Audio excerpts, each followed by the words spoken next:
Hey, how you doing, everybody? Welcome to another episode of Hockey on the Spot with Brandon Barenfeld. I'm Brandon Barenfeld. Thank you for joining me today. This is episode number 11 of Hockey on the Spot, and today we will continue with our 30 teams in 30 days for the entire month of August. And for today's team, we are going to be talking about the Colorado Avalanche. And oof, terrible, terrible season in Colorado last year. One of the worst ever by far. Um, they finished dead last in the Western Conference, finishing with a record of just 16 wins, 25 losses, and 7 overtime/shootout losses for a total of 39 points. Only the Florida Panthers finished with a worse record in the overall league than the Colorado Avalanche, and the Avalanche finished with 3 more points.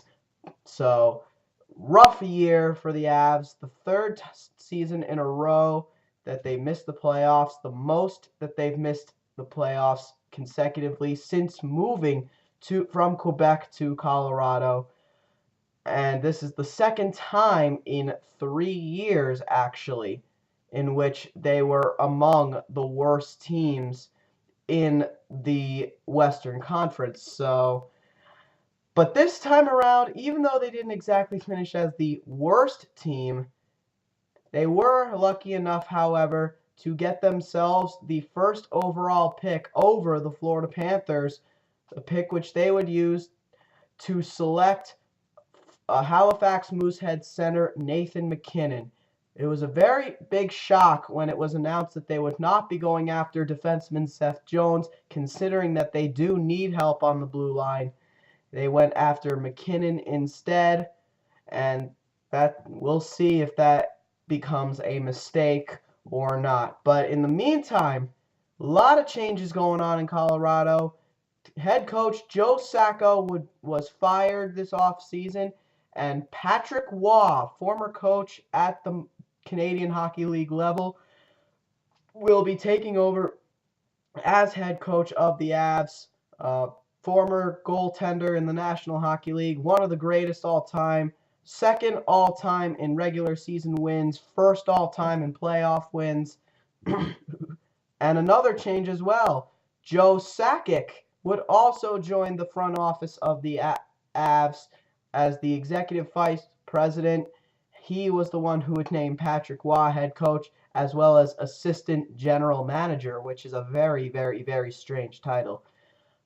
And the first outlook would be to get things on the right track, and that is what the Avs offseason has focused on, getting things in the right track and moving toward the future, getting younger. And part of this process was announcing that their longtime star right winger Milan Hajduk would not be returning to the Colorado Avalanche after so many years with them. He spent his whole career with them. He does have the option to go look for another team to play with, but at the end of the day, it looks like he will probably retire from the National Hockey League if he cannot play with the Avs. Another name still out there, Chuck Kobasu. Questionable whether he'll be back. Probably not, though, with the direction they're moving in. They would also have a couple other departures. Aaron Palushai would leave this offseason. He signed with the he signed with the Carolina Hurricanes, and Greg Zanin would be waived and bought out by the Avs, and he will not be back. He is yet to sign with a team. And the Avs would also make a trade this offseason. This trade was probably their biggest offseason move other than the first overall pick and entry contract signing of Nathan MacKinnon. They would a trade with the Calgary Flames, their former division rivals. That's right, folks. The Calgary Flames, Edmonton Oilers, and Vancouver Canucks would go to the Pacific Division. The Colorado Avalanche and the Minnesota Wild go to the Central Division, as the Northwest Division gets completely shut down. So the Avs now in the Central Division. But anyway, they would not leave the Flames without making a trade with them. A pretty big one at 2 coming before the draft. They would trade. The Avs would say goodbye to right winger David Jones and defenseman Shane O'Brien. And after David Jones especially would have a rough year, and in exchange they would acquire um, left winger Alex Tanguay and defenseman Corey Sarich. So they sacrifice. So with this trade, the Avs get a little bit older, but I feel they get better players here. And I'll tell you why. David Jones did not have a good season last year. It was his worst year since joining the National Hockey League. He's played his entire career for the Avs. Last year, a guy who was always a goal scorer, only 3 goals and 6 assists. Not good numbers at all. And then you had Shane O'Brien, who was in his second season with the Avs. He had a good year in 11-12. Not so good this past year. Last year, he actually showed a little bit of offense. Only 3 goals, but he had 20 points, 17 assists. This past year, 0 goals, only 4 assists. So offensively, not a good year for him either. And he just wasn't as much of a factor this year.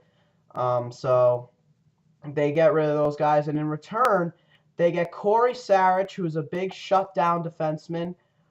A little less physical than Shane O'Brien is, and he is much older than Shane O'Brien, but he's a better defensive defenseman. He's a better puck mover, and he's a guy who many players don't like to play against when he's on his game. And then Alex Tanguay, overall the best player going anywhere in this trade. Last season he finished the year with 11 goals and 27 points in 40 games, which is actually solid numbers for a lockout shortened season. He's another one who is not getting any younger, but he is the best player coming out of this trade still, and he's still got a lot left. Very popular face in Colorado. Some parts of him never really wanted to leave. And he really pretty much was the reason why they won the Stanley Cup. He scored 2 goals in Game 7 against the New Jersey Devils in 2001. So that was big there. But just a very skilled player, a playmaker / sniper, great speed, excellent hands. You got the complete package with Alex Tanguay. He's a very skilled hockey player. So overall, even though the Avs get older with this trade, I actually think in the short term, and maybe even the long term, actually, they get the better of the deal. So that would be their biggest move this off season. And other than Nathan MacKinnon and Alex Tanguay, the rest of their offseason was pretty much about getting defensemen. We talked about Corey Sarich. They also got 29-year-old defenseman Andre Benoit coming over from the Ottawa Senators.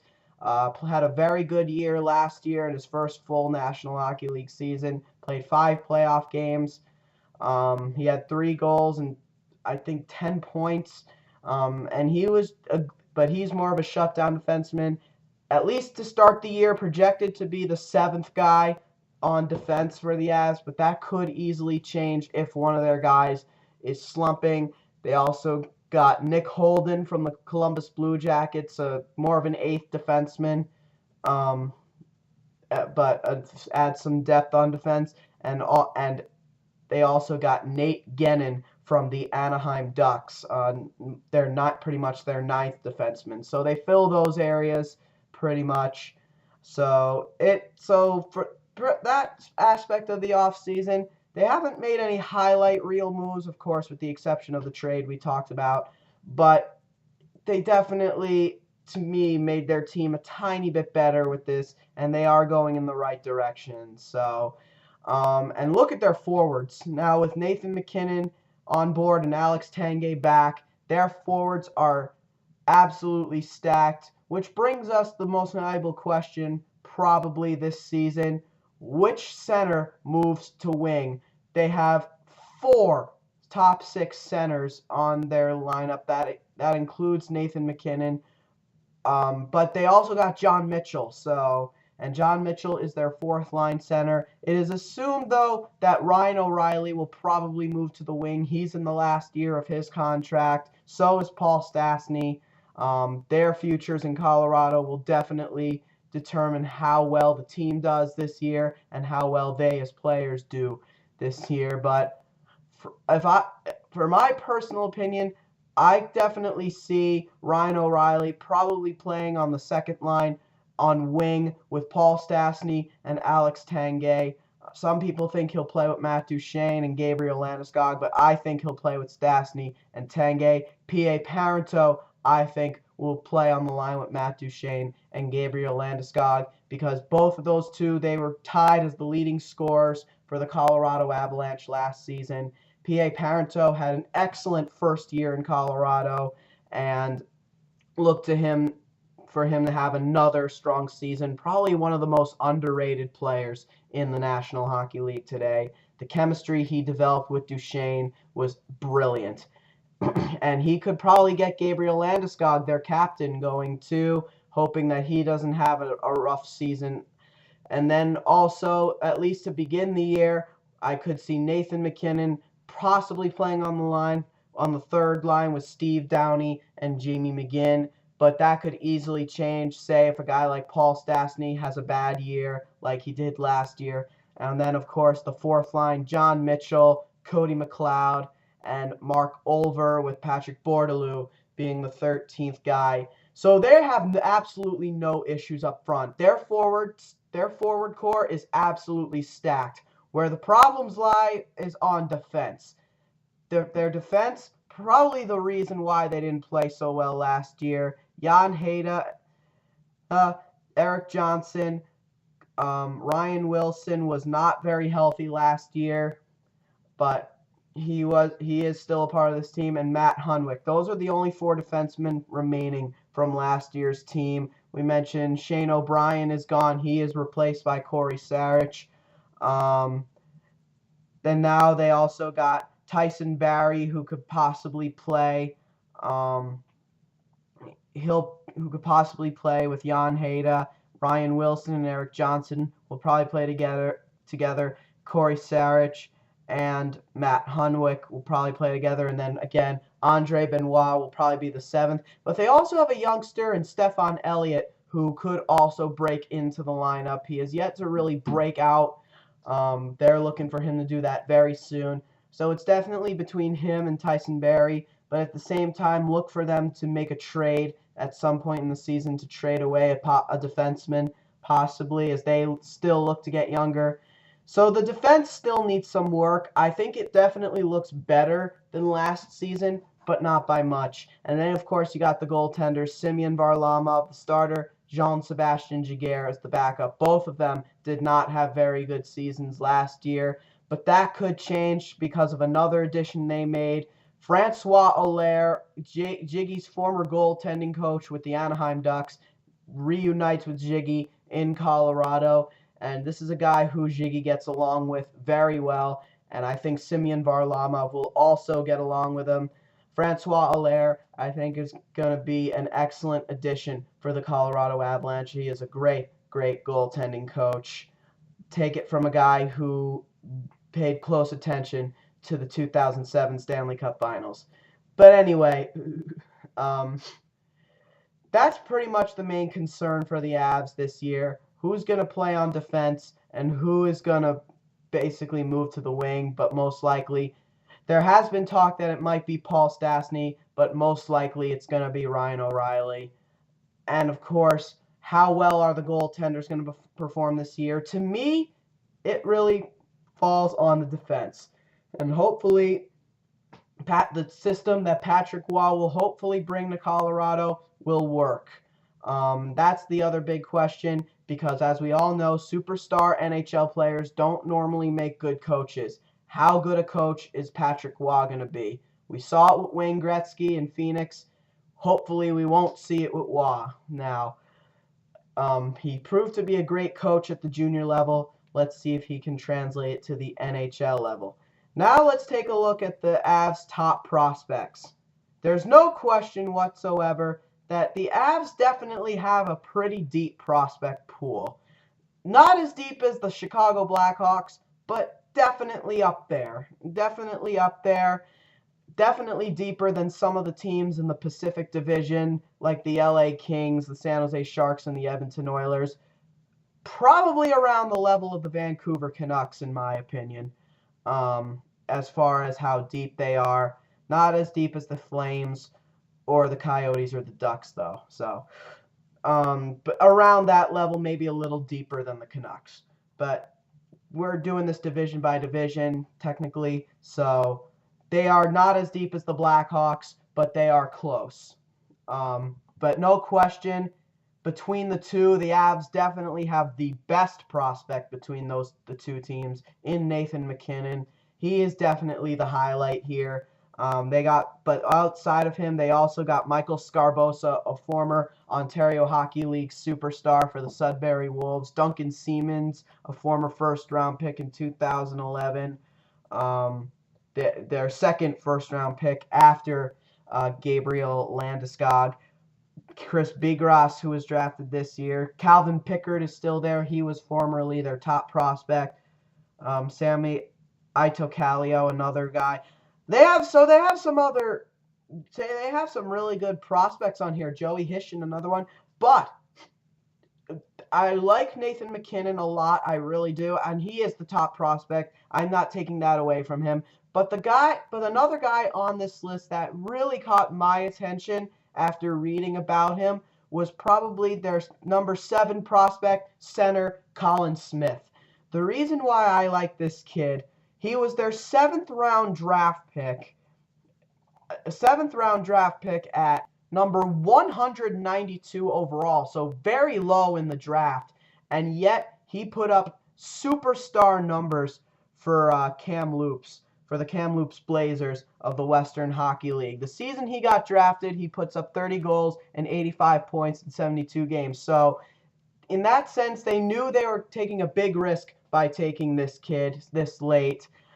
And the risk so far has worked in their favor because last season for the Kamloops Blazers, 41 goals and 106 points. Very impressive for a 7th-round pick. Normally, when you hear 7th-round pick, you don't think these guys are going to be good. But let me tell you something. I think the Avs might just have a steal with this one. So that's why I like this kid. Now, for the Avalanche to be successful this season, the player that needs to be good on this team, the player that needs to have a rebound season for the Avs to be the least bit successful this year, without a doubt, has to be their center, Paul Stastny. Paul Stastny, terrible, terrible season last year, his worst in his career. He spent his whole career with the Avs, former 2nd-round draft pick in 2005, number 44 overall, and no question, his worst season up until this year. For 5 of his first 6 seasons in Colorado, 50 points or more. And the year he didn't, he had 36 points in 45 games. He was hurt most of the year. This past season, though, he played almost a full season, 40 games, only 9 goals and 24 points, a -7, and only 87 shots on goal. So for Paul Stastny, that absolutely needs to change. He is a top 6 forward, and he needs to be that again. He needs to go back to being that 50-point scorer. If he can do that, then the Avs will be successful. So he is on his last year on his contract, as well as Ryan O'Reilly. How well he does will decide his future in Colorado. Now, overall, are the Avs a playoff team? I like their forward core a lot, and I think their goaltending is okay. Their defense, however, needs a lot of work, and because of their defense, I'm going to say no. I think they're going in the right direction. I love their team. I love the Avs as a franchise. I hate to say it, though. They are not a playoff team this year, sad to say. They still need more work on defense. All right, guys, that'll do it for episode 11 of Hockey on the Spot. Join me again tomorrow when we talk about the Dallas Stars. So until then, this has been Hockey on the Spot with Brandon Barenfeld. I'm Brandon Barenfeld, and so tune in next time. Thank you, and have a great day.